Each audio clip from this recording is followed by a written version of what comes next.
akwai kallo a Karamci TV show, akwai kallo a Karamci TV show, akwai kallo a Karamci TV show,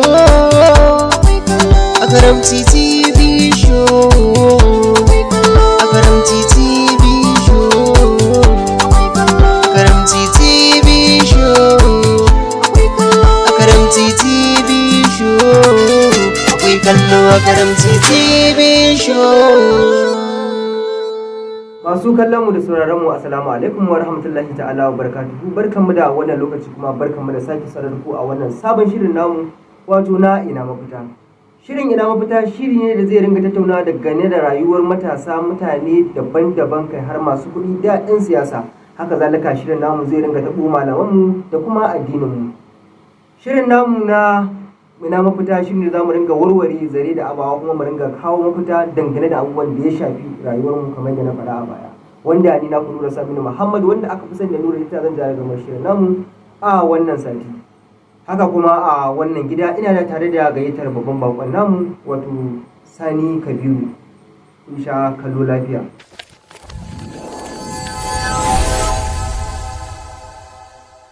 Akwai kallo a Karamci TV show. To masu sauraron mu barkanmu da dawowa. Ma'an Sani Kabiru muna maka barka da shigowa wannan fili. Barka da Nura. Na'am.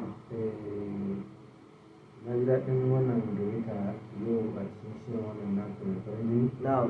wanda yau ce 20 ga wata 20 ga watan Taraba? tara shekara ta 2025 Gaskiya ne. kuma a daidai wani lokaci inda ka saba ga shirye-shiryen wannan Na'am. kamar yadda dai ka faɗa wa masu sauraro cewa da masu kallon wannan shiri ne mai matuƙar muhimmanci. Gaskiya ne. Shiri ne wanda yake zai taɓa batutuwa da dama Sosai. wanda ka gano kaɗan daga cikin su wanda kuma insha Allah lokaci da mu dama Insha Allah. duk lokacin da za a yi shi insha Allah za a yi maudu'i mai muhimmanci wanda kuma al'umma insha Allah za su ji. Gaskiya ne. Na'am. Ma'an Sani bari in dawo wato a cikin muduyin namu. Don a wannan satin zamu tattauna ne akan rayuwar matasa. Ya kake hangen rayuwar matasa a wannan zamanin? To assalamu alaikum, kamar ni a matsayina na matashi kuma na kasance wakili ne Na'am. na matasa gaba ɗaya. Na'am. Wannan matsala kamar abin da ya shafi ɓangaren matasa Na'am. matsala ce wanda za a ga a yau a matsayinka na matashi ka taso Mm. Allah zai baka wata baiwa, Mm. Allah zai baka wani sirri. Na'am. To kuma matasanmu Mm. wasu daga ciki wanda Allah ba su irin wannan damar kuma sun su rasa yadda za su yi su kasa amfani da ita Sosai akwai masu irin wannan. wajen ganin cewa sun cin more wannan baiwa da Allah ya ba su. Na'am. Matsalar kuma tana faruwa daga su kan kansu iyaye. Na'am.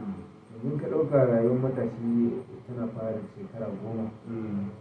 zuwa har shekara 45. Na'am. Ka gani? Mm. To a lokacin da ka kanka mahaifi ka fahimci cewa yaronka Allah ya ba shi basira misali ilimin da shi Na'am. hanyar makaranta ta boko ce Mm. ko kuma ta wala Na addini. arabiya Na'am. ko kuma ɗanka kana tare da shi Allah ya ba shi wata baiwa Mm. wata fasaha wadda zai a rayuwar shi za ta Zai iya yawa zai iya wani abu kila ko kirkirar wani abu ne da zai sauran abubuwan da za ya ka ga kamata. misali za ga yaronka Allah ya ba shi basiri kamar abin da ya shafi aiki na fahimta da aikin kafinta Na'am. wani za ka ga ɓangaren tela Allah ya ba shi fasaha a yaronka Na'am.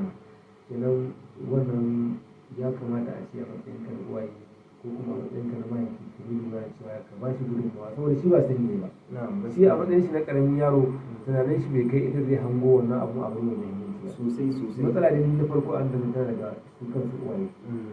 Oke, matsala tana wurin iyaye. Matsala tana wurin Inda suke tare da yaro su za su ɗora yaro akan inda akan harba da ta dace. akan hanyar da ta dace. Na'am. Kamar yadda kace matsala tana ga hannun iyaye.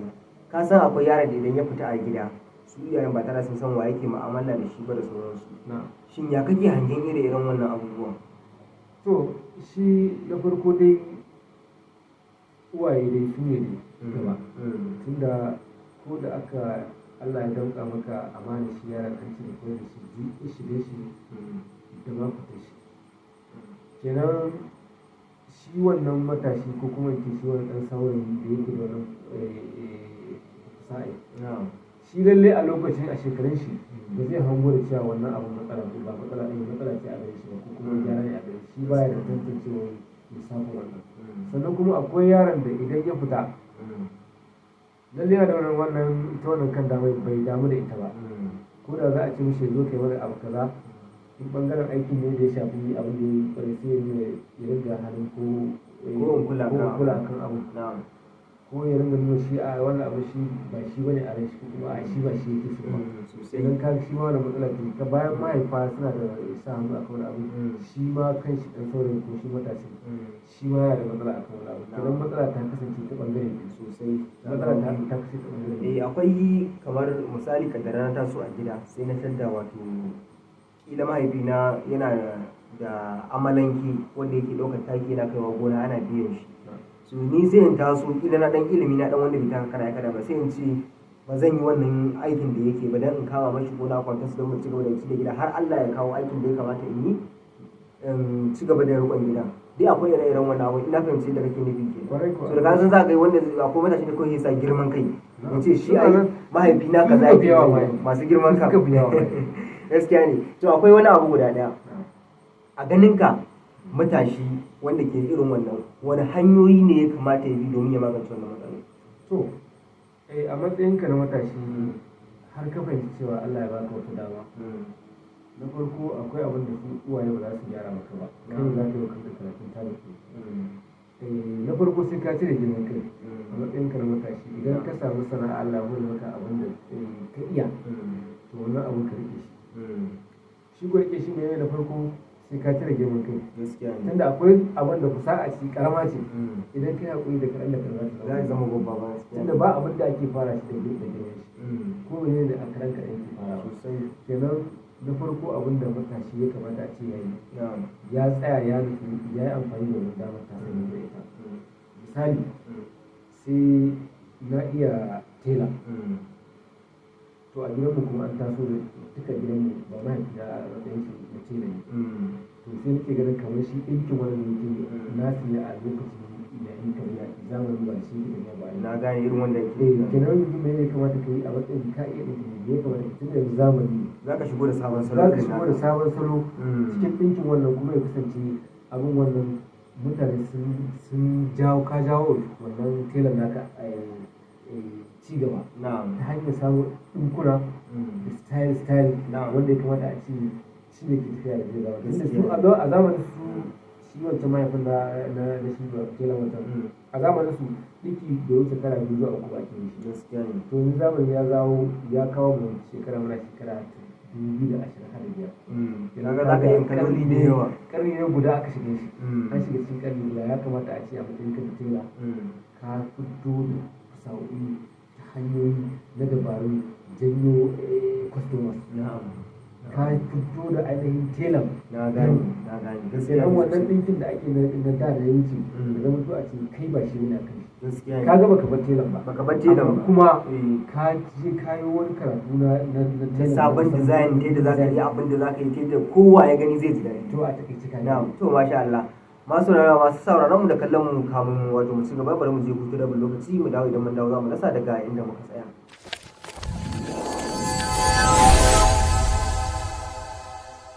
akwai kallo a karamci TV show.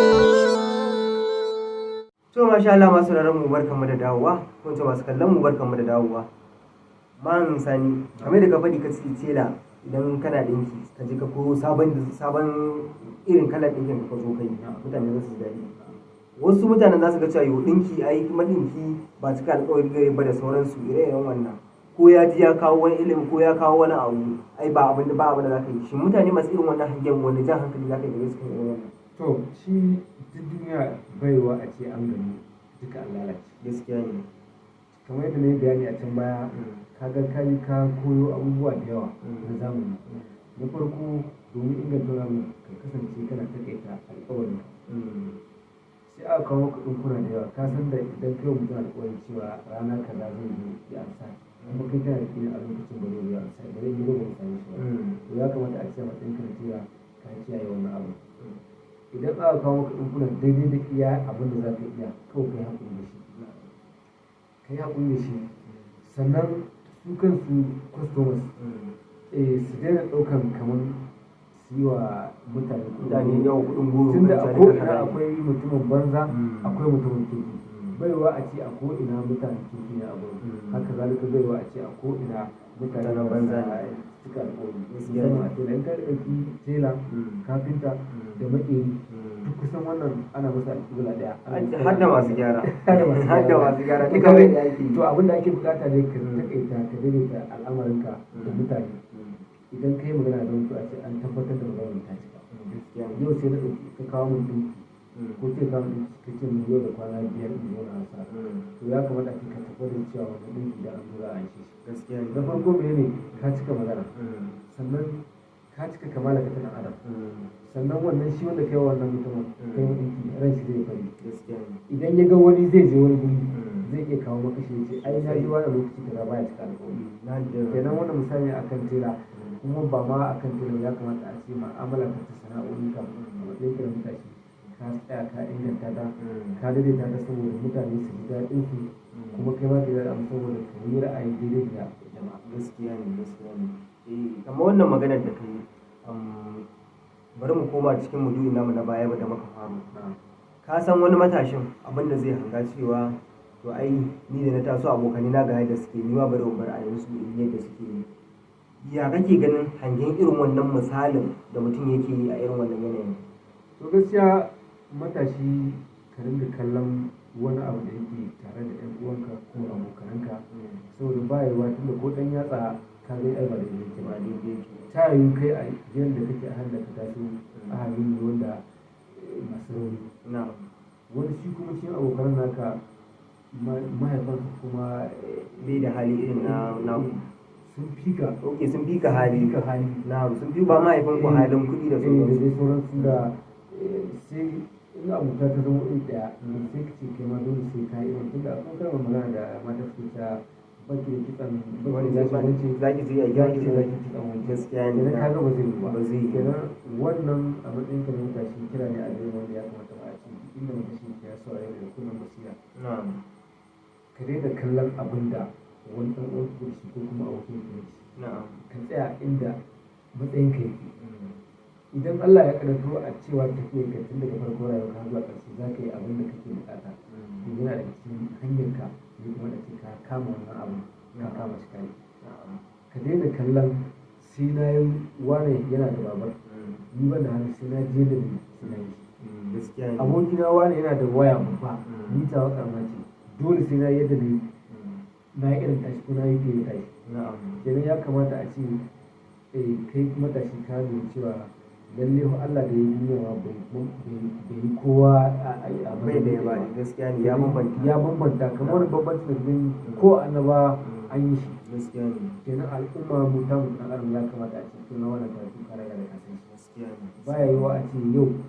abin da kake so ka zama ka je ko kuma wani abokinka ko wani dan uwanka yana wani matsayi ka ce kai ma dole sai ka taka wani matsayi ka yi hakuri in ka ba a hankali sannan a hankali da shi ma in ka diba ko da shi a ce shi ya taso cikin wadata to in ka diba magabatan shi sun sha wahala kafin ya ce da ɗan gaskiya ne idan bai yiwa a ce kai da ka tashi ka ce sai ka ji daɗi idan ya kamata a matsayin ka na mutashi ka tsaya inda Allah ya tsaya saboda kai kan da zaka shiga da rayuwarka saboda in ka ce sai ka hangi wani to kullum kai ba za ka inda mutum ke gaskiya ne kenan wannan zai iya zama hasara ta shigo cikin al'amarinka da ƙyashi da sarai duka zai iya shigowa gaskiya ne sosai duka zai iya shigowa gaskiya ne to masha Allah ma sani kamar muka tambaya ta gaba kuma kusan ita ce kusan za mu yi ta daga sai ta ƙarshe masu kallon mu ko kuma ta ku ci gaba da danna mana subscribers da kuma wato danna alamar ƙararrawa ta yadda za mu rinka sanar da ku sababbin shirye-shiryen mu idan mun dora haka zalika ta ta mu wato karamci TV show da kuma wato gidan nan wato radio Zance FM number 2 mimita 95.1 zangon namu na FM haka zalika muna cikin shirin nan ne wato na ina mafita za mu je mu dawo idan mun dawo kuma za mu dasa daga inda muka tsaya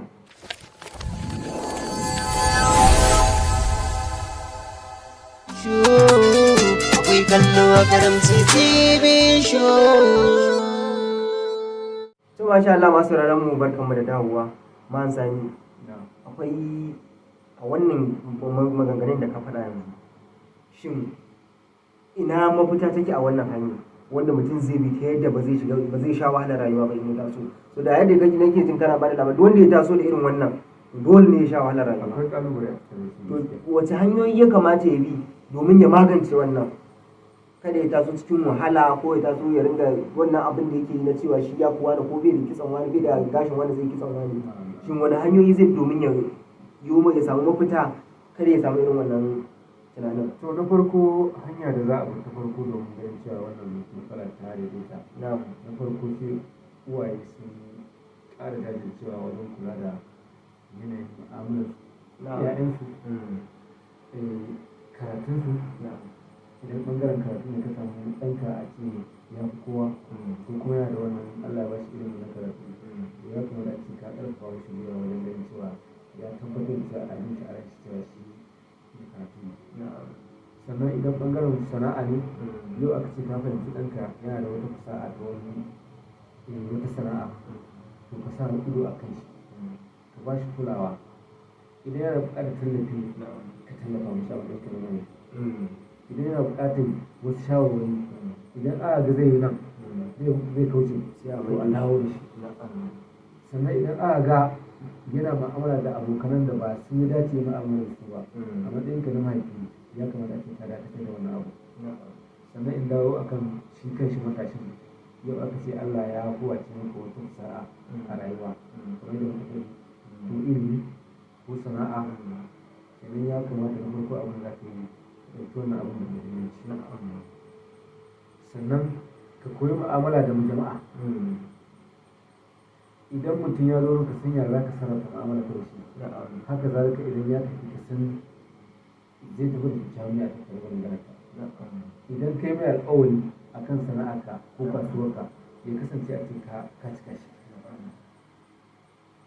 Idan Allah ya baka wata dama ta wadda za ka kyautata a cikin wannan al'amarin sana'arka ko kasuwanci na ka kyautata shi. Sannan ka ƙirƙiri dabaru na janyo jama'a wajen ruwa zuwa wajen sana'arka. Idan yau aka ce shago ne kai, to ka san nawa ka siyo kayan wannan, yayin ɗauko kayan wannan nawa ka kashe mishi. Idan ka zo ka irin da ka san kayana a kaza na so shi, ga nawa na kashe mishi, nawa ya kamata ka sai da shi. Sannan farashi kada ya zarta da sauran shaguna, ka gani kenan ko da tsere za ta kasance kada tsere za ta kasance kada ta hankali da zuwa wani. Sannan idan Allah ya baka abin da ya shafi sana'a hannu ce, na farko sai ka yi haƙuri. Duk abin da ba haƙuri a cikin shi akwai wahala da akwai wahala sosai, akwai ƙalubale a cikin shi. Sannan idan an kai ƙarƙashin wani, to ka tuna cewa shi ma kafin ya zama yana ƙarƙashin wani. Kuma haƙurin ya kawo yau shi ne mai gida. Idan ka kasance mai ladabi da biyayya, idan ka kasance a ƙarƙashin wani, idan Allah ya baka dama ka buɗe haka masana'antar ka ce, to ka rage kuɗi haƙurin da yana kuma ka kyautata mu'amala ka da jama'a. Ka dinga cika alƙawari. In kai alƙawari a tabbatar da cewa ko da kuskure ya zo an san da kuskure. Idan kada ka yarda a yi kama kallon mutanen da ba sa cika magana, mutanen da suke da tsawwala al'umma, kenan ya kamata a ce yau ka zama wani a cikin garin da kake ko yankin da kake, ya zama to a ce rahama ce kai a gaban mutane. Kada a ce ka zama to azaba a cikin mutane sosai, tunda ana yin haka sosai, kai da kanka ka sani. Sai na sani sosai. To wace shawara za ka bayar wato iyayenmu wajen ganin cewa an mai da hankali wurin karkata hankalin yara ya kasance cewa suna kan hanyar daidai, saboda kada mutum ya taso ya ringa dala ya ringa cewa ai mahaifina ne ke maka kaza ko kuma iyayena ne suka ki maka kaza suka ki maka kaza har na zama kaza. Dan yanzu ka san wasu suna iya suna tasowa suna zage shaye-shaye, sai su ce ai iyayensu ne suka ƙara masa kaza ko iyayensu ne ke ba su yi masa kaza, bakin cikin hakan ne sanya su ki wannan shaye-shaye. Yau to wani shawara za ka bai iyaye kan wannan? To ita ɓangaren wannan shawarin ya suna da dama, na hukunci suna da yawa, sai dai wanda Allah ya sa na faɗa yanzu ko da shirin ne na gaba idan mun dawo da wuri samun ci gaba shi a kai. Na farko abinda zan ce wa uwayen mu yanzu, tunda ni ma dai a ƙarƙashin gaskiya mutane matashi akwai na gaba da sosai. Na farko dai shi kan shi mahaifi da tsoron Allah na ya kula da tarbiyyar ɗan tun karamta da kuma tun yarinta na ya kula da haƙoƙin na shi ci da sha ilimin shi gwargwadon iko ba a ce da ba na sannan uwaye su sa yaro a jiki tun suna ƙarami wannan sa yaro a jiki shi zai tabbatar da yaro ya yi wani mahaifi ya yi gaskiya ne idan ɗanka ya tasa sai ka fahimci ya samu wani musiri a rayuwar shi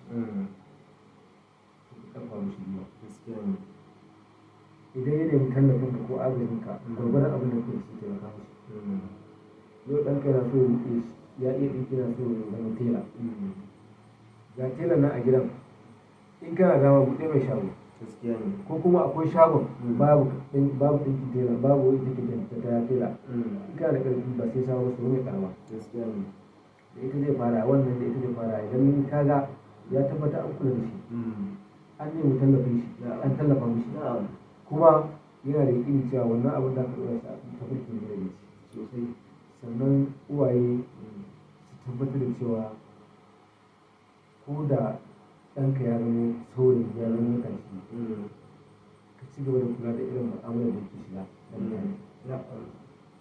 bayan duk ka mishi wannan kenan yana da kyau ka san ɗanka da wani mutuna da wasu mutane da ke amara gaskiya ne tun da duk inda mutane suke an cewa al'umma da akwai nagari akwai ɓata gaskiya ne sosai ɗanka ka ba shi tarbiyya wallahi a lokaci guda ne haɗu da abokanin banza zai iya za canza su yi canza gaskiya musamman zaune shasha da ya addabi duniya gaskiya yanzu in karo kaso ya kai kusan 50 da wani abu na matasan wallahi da shaye-shaye sosai in ka ga za su na so su je wata ma'aikata ɗaukar aikin training da soja ko na wani kaki na haka duk lokacin da za a je tun da gaba da za a yi kawai sai a rinka a nuna wannan shaye-shaye shi ko wannan shaye-shaye ɗin a bashi isa shi wanda sigari sigari ita ce farkon fara lalacewa yaro gaskiya ne duk lokacin da ka fahimci yaronka ya fara shan sigari to zai kwanta kira da shi sau da ke mutu ta ta farko ta lalacewa ya tarbi yaro ita ce za a fara takawa a shiga abubuwa idan ka bari wani ya haihuwar mutu ta kira to sai da gyaran Allah gaskiya ne kenan uwaye akan kokarin da suke yi akan jahilci da suke yi wajen ganin cewa sun tabbatar da tarbiyya ta inganta yayin na su ƙara kokari ba wai an ce ba sa yi amma a ƙara saboda shi yaro duk abin da zai gani zai daidai gaskiya ne saboda yadda shekarun shi yake akwai abin da kai za ka hango matsala ce abin shi a ganin shi wannan bai ma ishe shi kalli ba sosai sosai sai ne to masha Allah man sani mu matasa da kuma mutane wata shawara za ka ba mu ta ce wato tambaya ta karshe shawara za ka ba mu domin mu ma mu gama wato mun yi abubuwan da ya dace mun wato gyara gaba saboda kada abubuwa su zo a ringa da tunanin cewa mutane suna da wasu masu bada wato goyon baya wajen lalacewar mutane wata shawara za ka bada aka hana. to assalamu alaikum akan wannan shi kuma shawarar zan bada na farko wannan shi ne farin na wanda muke musu da ɗari da na mafita ya kamata yanzu zamanin da shi social media ce kenan mutane su hankali su karkata akan wannan shi saboda shiri ne wanda yake da matuƙar amfani shiri ne wanda yake da darasi yake da kiraye-kiraye da jan hankali da zo mu gyara duka a cikin shi sannan na biyu ya kamata magabatanmu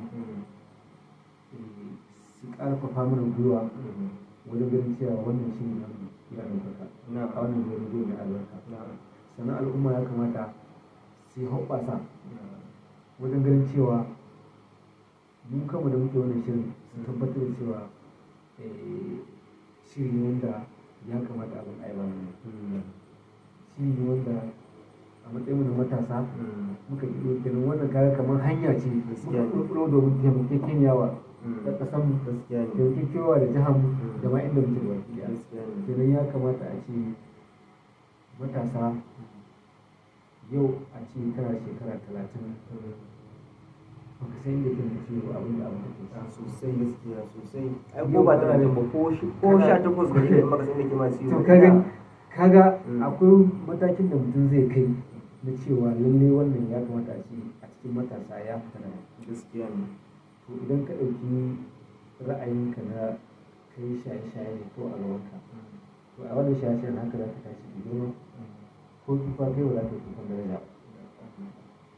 Sannan abu na gaba ya kamata al'umma su ringa taimakekeniya wajen gurin ba da collaborate, tarbiyya. da tarbiyya. Yau ɗan ka gani ya shiga wani ne to kai ƙoƙarin ka fita da shi. ai wannan ko dan wani ka gani saboda ka ran ga zamanin da Na'am. ko dan wani aka ga yana kuskure wani dan makwabcinka na iya hukunta danka. To yanzu Wanda yanzu ne. yanzu aka san haka ne. yanzu aka san haka ne inda ka danka na ana bugun danka cewa za ka kashe shi za a yi maka in gani kaza da kaza. To yanzu kenan sai mutane sun yi haƙuri kenan a kyautata mu'amala da jama'a, a kyautata maƙwabtaka. na'am. Maƙwabtaka a cikin maƙwabtaka daraja. Yau kaga ɗan maƙwabcin ka yana abin da ba daidai ba, to kana so ka yi magana. To idan ka dake shi ko kai mishi tsawa ko kai mishi abin da kake ƙoƙarin kai gyara ne a wurinka, to shi wannan maƙwabcin kuma sai ya ga saɓanin haka ne a wurin shi. Kenan al'umma sai an yi haƙuri a kyautata mu'amala ta maƙwabtaka. Kenan an so juna. Ɓangaren mata kada ki ɗauki don mijina da mijinki ba sa shiri kuma ki ma ki ce ala dole wannan abin ki kasance shi ma tsakanin da ke da ke masu shi wannan gaskiya ne. abin da yake tsakanin ki da mijinki daban, kenan kuma ma'aure ku ce daban. gaskiya ne. Kenan idan ce Rika ta rana. yar makoci ki tana cikin wani ne kake bukata a tallafa mata, ki tallafa mata. Idan tana abin da ba daidai in ta kai ki da ke ta sannan ke da aka da ke aiki kenan kada ki ɗauki wannan abin ki kai shi wani mataki wanda har da za ki ce sai ki ɗauki hukunci ko sai an je shari'a abin da zai kasance. To duka yanzu wani abin shi ne lalata mu. Kenan jama'a sai an yi haƙuri, an kyautata mu'amala, an san yaya rayuwa take yanzu.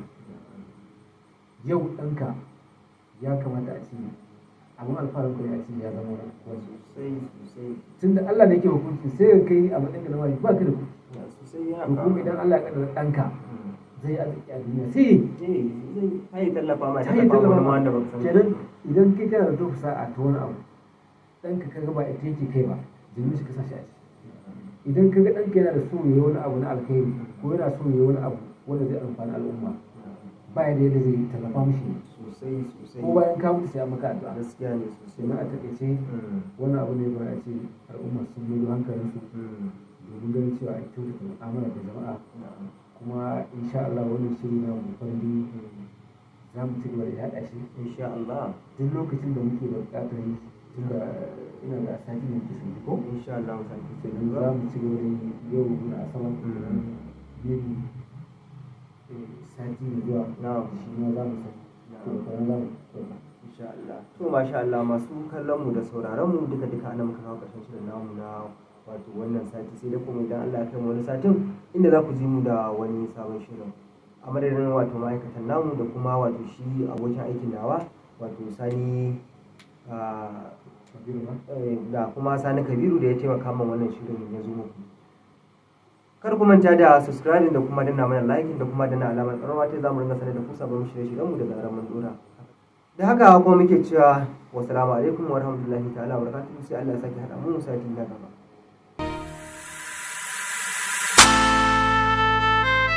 akwai kallo a Karamci TV show, akwai kallo a Karamci TV show, akwai kallo a Karamci TV show,